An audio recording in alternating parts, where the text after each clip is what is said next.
when you first meet Francis Dollarhide, you're seeing an awkward shot of his neck, the back of his head.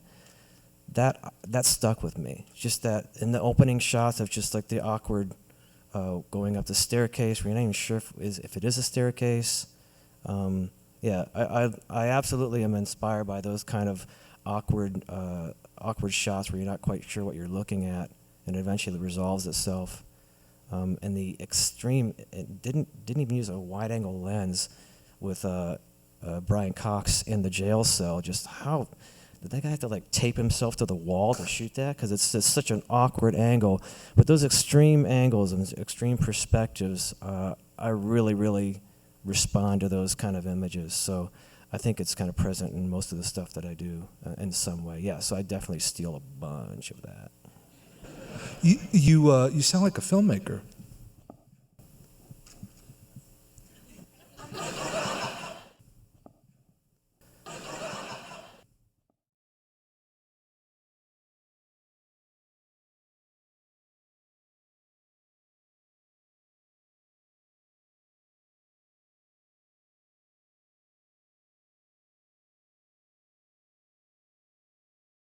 Why did you choose to screen Manhunter with us?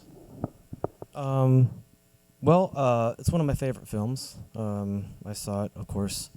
I didn't actually see it in the theater, but I saw it right when it came on VHS. My old landlord actually showed it to me. It kind of makes you nervous when your landlord's showing you something that creepy, but I went with it. I saw it probably several dozen times before I actually moved out of Michigan.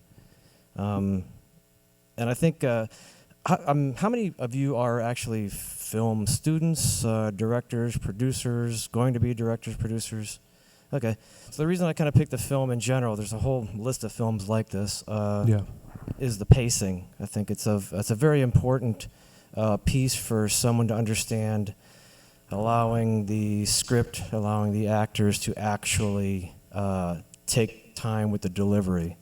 I really recommend you all read the Red Dragon book because there's so many interesting stories of each character is so fully developed. The guard that you barely even notice has an entire section in that book. And I love that Michael Mann left in little clues from the book in the film that they never explain, they never address it. And speaking to your question on images that inspired me, it was more breadcrumbs that inspired me, because there's so many little things and they just left in and didn't explain, like him with the teeth, putting the teeth in, those are his grandmother's teeth. Yeah. It's more what you don't see, the theater of the mind. It's amazing.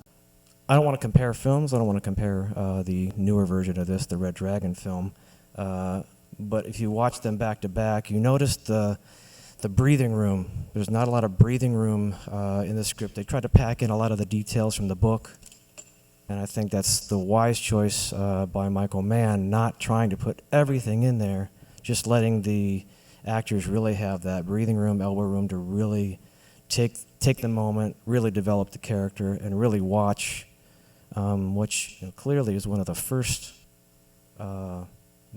films like this to kind of delve into the creepy consultant dude trying to get into the mindset of the serial killer.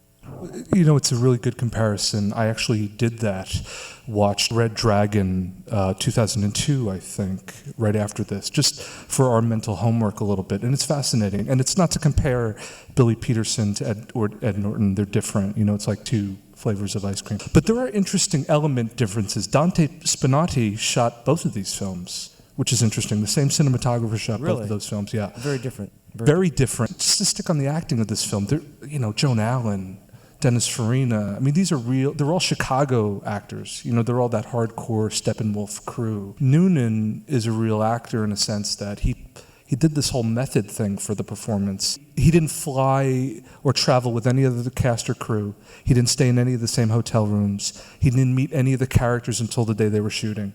He said something funny. He said, you know, the time I met Bill Peterson first time I met him was when he crashed through the window at the end of the film.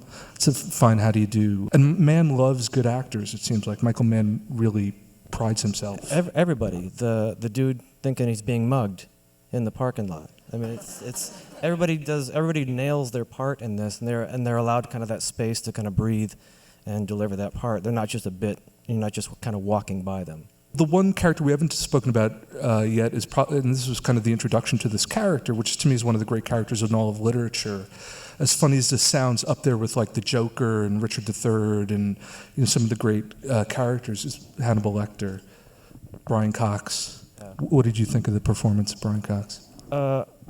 Well, you can't take anything away from Anthony Hopkins again. Like he's an incredible actor, but I feel like, and maybe it's just maybe the second book, Dr. Lecter's locked up. So why wouldn't he be more creepy? Because he's in a cage, and you already know who I am, so you don't have to hide anything.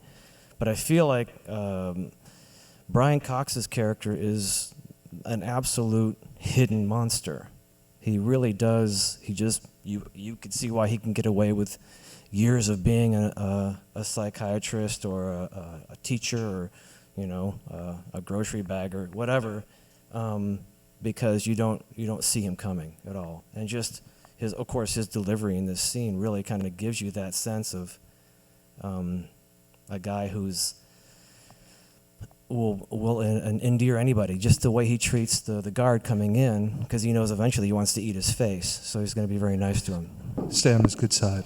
He's not creepy. He's not. He's hidden the creepy for so long, and I feel like Brian Cox actually nailed that character because he's not the obvious guy that you point out on the street and go, "Well, there's a serial killer. Look at how creepy he is." Did you like Silence of the Lambs? Just to dip our toe into that a little bit. I like the look of the film. I like there's some decent pacing in that one as well. Yeah. Again, I think the director allowed some of the actors to really kind of stretch their legs in that as well. Yeah. But I felt like it was almost a book that was. You can almost feel like he kind of wrote that book to be a film. You can almost see him almost writing it as a screenplay. Michael Mann, do you like? Are you a fan of his in general? In general, yeah. I think there is a danger when you're doing a film like this to having whoever's breathing down your neck to choose music and hairdos and wardrobe. It is definitely an '80s film. There are some great soundtrack choices. Don't get me wrong. Some of the soundtrack works. Some of the choices, the songs really works. There's a bunch that kind of '80s synthesizer, dremulator sound that makes my skin crawl. But to me, film is like such a fetish. We're in a room. It's dark. It smells a certain way. The experience is such a thing. Is this an important experience for you, being in a cinema, watching movies? How do you like to watch movies? When I was a kid, we had friends who worked at a theater, and so at the complete wrong age, Exorcist came out. I was like 11 or 12, right. And the guy brought it home and showed it on the wall in the living room. We cleared all through the things. I was fucked for 2 months. So I tried to read the book after that. When I'm 15, I can do this. I got this. Right back to looking under the bed. I couldn't even make it through the book.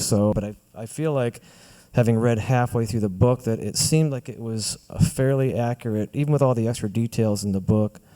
It seemed like it was an accurate. It didn't stray too far, but the film, regardless, put a scar on my soul forever. Another film I was thinking about when you chose Manhunter, I was thinking of Zodiac. Not because of the subject matter. I don't know if you saw Fincher's Zodiac.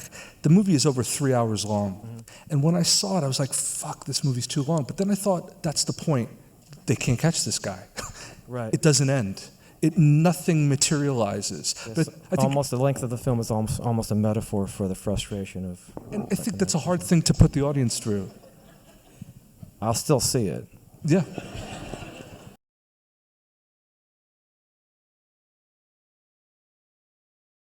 Knock, knock. Who's there? Control freak. Now you say control freak who? Control. Got it.